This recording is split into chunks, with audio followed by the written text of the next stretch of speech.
औज़ुबिल्लाहिमिनश्शैतानिर्रजीम बिस्मिल्लाहिर्रहमानिर्रहीम। आज का हमारा टॉपिक है ट्यूबरक्लोसिस। ये ट्यूबरक्लोसिस क्या है? Shortly we can say TB. TB या ट्यूबरक्लोसिस एक बैक्टीरियल इन्फेक्शन है जो कि बैक्टीरिया की वजह से हो सकती है और बैक्टीरिया का नाम है माइकोबैक्टीरियम ट्यूबरकुलाई या माइकोबैक्टीरियम ट्यूबरक्लोसिस भी हम इसे कह सकते हैं। पहले तो हमें ये जानना चाहिए कि ये टीबी दो किस्म के होते हैं। एक होते हैं पल्मोनरी ट्यूबरक्लोसिस, पल्मोनरी ट्यूबरक्लोसिस। दूसरा होता है हमारे साथ extra pulmonary tuberculosis. Pulmonary tuberculosis, it occur in lungs, ये लंग टिश्यू में होगी। एक्स्ट्रा पल्मोनरी ट्यूबरक्लोसिस इट आकर बिसाइड लंग्स, लंग्स में नहीं होंगे। तो इट में आकर इन ब्रेन में भी आ सकती है। इट में आकर इन intestine, kidneys, larynx, etc. So we are dealing with respiratory tract. So हम डिस्कस करेंगे यहाँ पे पल्मोनरी ट्यूबरक्लोसिस। पल्मोनरी ट्यूबरक्लोसिस क्या है? Pulmonary tuberculosis it is a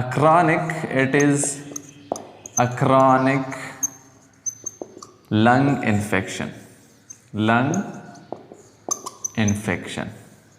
in which tubercles are formed in lungs, जिसमें लंग्स में ट्यूबरकल्स फॉर्म होते हैं। Tubercles are formed in the lungs tissue. ये ट्यूबरकल्स क्या चीज़ है मैं आपको समझाऊंगा बाद में, लेकिन ये टीबी एक क्रॉनिक इन्फेक्शन है जो कि लंग टिश्यूज में हो सकती है।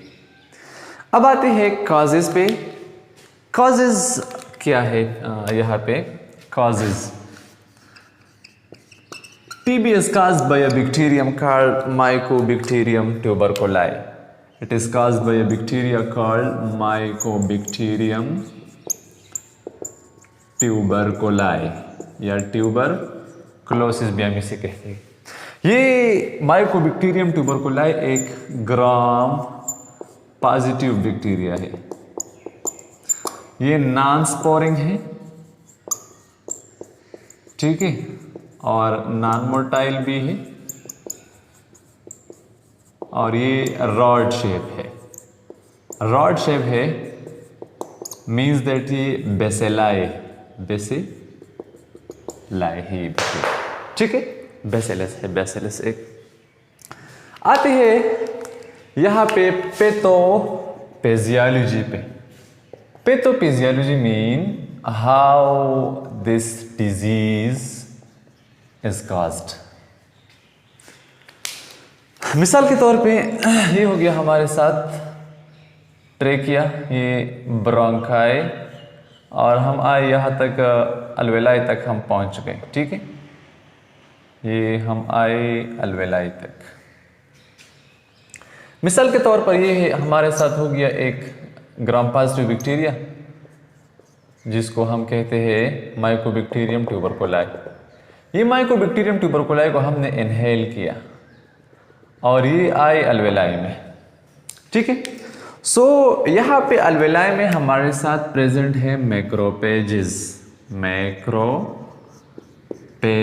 प्रेजेंट है।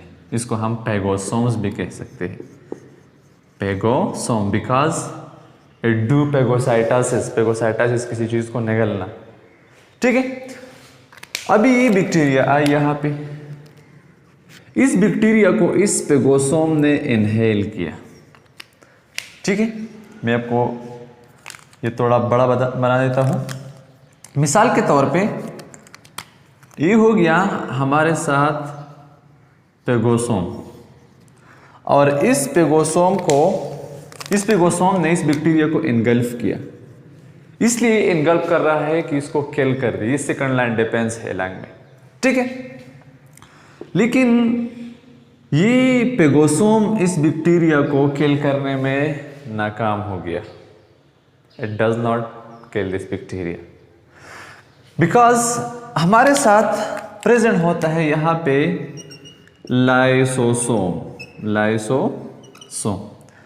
और ये पेगोसोम लाइसोसोम के साथ फ्यूजन करता है।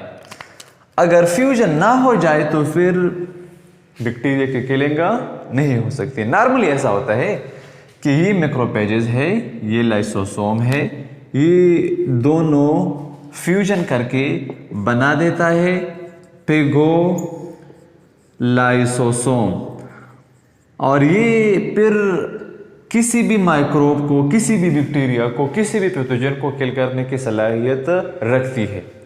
अब हो गया यूं कि इस बैक्टीरिया ने कुछ केमिकल्स रिलीज किए जिसमें जो प्रोटीन इन दोनों की फ्यूजन के लिए रिस्पॉन्सिबल है उन प्रोटीन की फॉर्मेशन नहीं हो रही है।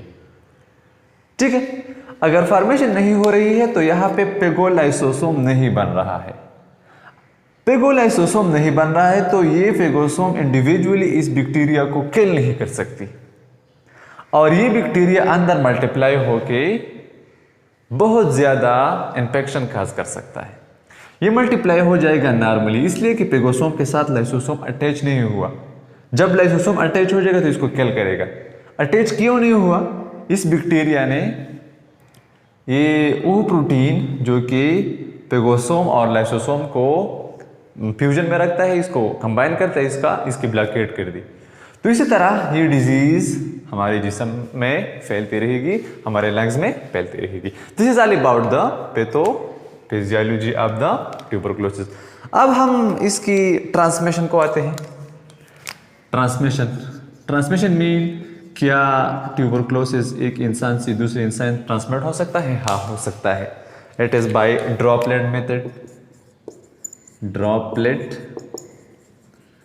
मेथड। ठीक है, जिसमें हम खाने पीने की अशिया जब टीबी वाला पेशेंट यूज़ करे और वो सामान्य हो अशिया फिर एक हेल्थी पर्सन यूज़ करे तो जब वो या ग्लास है या कोई और भी चीज़ है इनमें से इस टीबी पेशेंट के मुंह से जो ड्रॉप मुंह इसमें के जब ये पानी, मिसाल के तौर पे ये एक पानी का ग्लास है और इस पे टीबी के पेशेंट ने पानी पिया तो यहाँ पे कुछ ड्रॉप्स रह सकते हैं इस ग्लास पे, इसकी होंठों से। तो अगर इस ग्लास पे एक नॉर्मल बंदा भी पानी पी जाए तो उसको भी हो सकता है। एंड पश्तो भी कॉल्ड जुटा। ठीक है, क्लोज कांटेक्ट से भी हो सकता है। क्लोज कांटेक्ट के अलावा कबिंग और sneezing it causes it transmit tuberculosis. Close contact, hugging, kissing. Coughing मतलब एक बंदा है जो कि टीबी वाला पेशेंट है, उसने खब किया, खांसी के दौरान उसकी रेस्पिरेटरी ट्रैक से ये बैक्टीरिया बाहर निकल जाती है और जो हेल्थ इंडिविजुअल है अगर वो इंडिविजुअल उस एयर में इनहेलेशन कर जाए तो वो बैक्टीरिया इसके बॉडी में भी ट्रांसफर हो सकती है। इसी तरह स्नीजिंग भी है। अभी आते हैं इसकी सिम्टम पे आते हैं। सिम्टम क्या होंगी इसकी, अलामात क्या होंगी टीबी की? सिम्टम्स तो बहुत ज़्यादा ईजी है। यहाँ पे होगी हमारे साथ कबिंग, कब विद स्पूटम हम म्यूकस या बलगम को कहते हैं स्पूटम। इसके अलावा डिस्पनिया होगी। Dyspnoea means shortness of breath या ब्रीथलेसनेस भी होगी। इसके साथ होगी नाइट स्वीटिंग भी होगी। नाइट स्वीटिंग क्यों होगी भाई? नाइट में क्यों पसीना आ जाएगा? यहाँ नाइट में इसकी पैथोजेनिसिटी ज़्यादा हो सकती है ये बैक्टीरिया की, तो मेटाबॉलिज्म ज़्यादा होगी तो इसके रिजल्ट में बहुत ज़्यादा स्वेट निकलेगा, पसीना निकलेगा। ठीक है, एक्टिविटी ज़्यादा होती है इन बैक्टीरिया के नाइट के दौरान। ठीक है, और इसके अलावा वेट लॉस के अलावा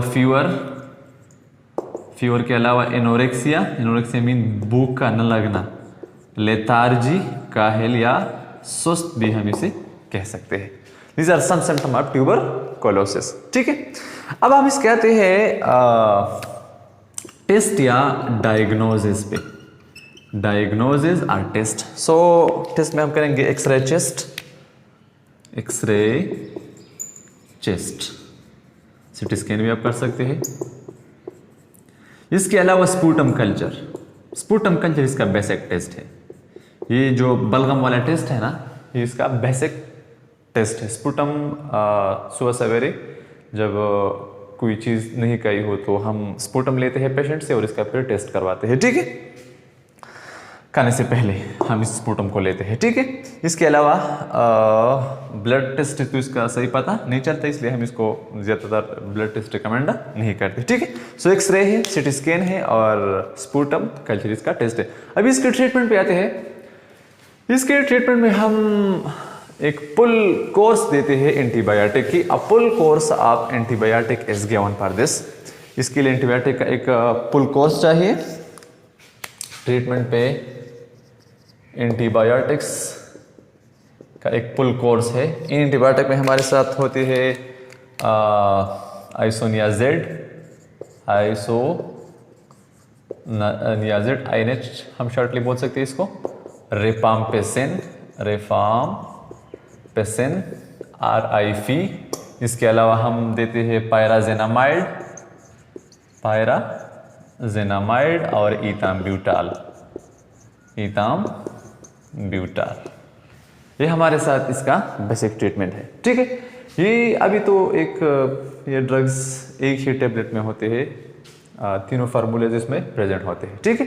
so it is about 9 month course, तकरीबन 9 मंथ कोर्स है, ठीक है। इसके अलावा हम देंगे कब मेडिसिन, पर कबिंग के लिए हम देंगे कब मेडिसिन और प्लस पैरासीटामोल भी देंगे। फीवर के लिए हम इसको पैरासीटामोल भी दे सकते हैं, ठीक है। अभी प्रिवेंशन क्या होगी इसकी, how to prevent our self from TB से प्रिवेंशन हमें कैसे मिलेगी। सो आसान सी बात है, आप वैक्सीन लगवाए, BCG वैक्सीन है, बेसिलस, कैलमेट, गिवरिन, ये टीबी की वैक्सीन है। इसके अलावा है पर्सनल हाइजीन। मैं आपको ऐसे बता देता हूँ, पर्सनल हाइजीन, अपनी ज़ाती सफाई का ख्याल रखना चाहिए। Washing of hand before and after the meal, हाथों को धोना चाहिए खाने से पहले और खाने के बाद, और washing of hand after using toilet, eat well cooked meet. इसके अलावा जब भी कोई बंदा दूध पी रहा हो तो ड्रिंक वेल बॉइल्ड और वेल पास्चराइज्ड मिल्क, ठीक है। सो ये जो मिल्क हम बॉयल नहीं करते पी जाते हैं तो इसमें प्रेजेंट होते हैं माइक्रोबैक्टीरिया। सो दूध का हीट करना, दूध का बॉयलिंग बहुत ज़्यादा एसेंशियल है। जब कोई बच्चा भी या कोई भी इंसान हो तो बॉयलिंग ऑफ मिल्क ज़्यादा इंपॉर्टेंट है। So this is all about the tuberculosis. Hope that you will understand. हमें अपने दुआ में याद रखिए। अल्लाह हाफिज़।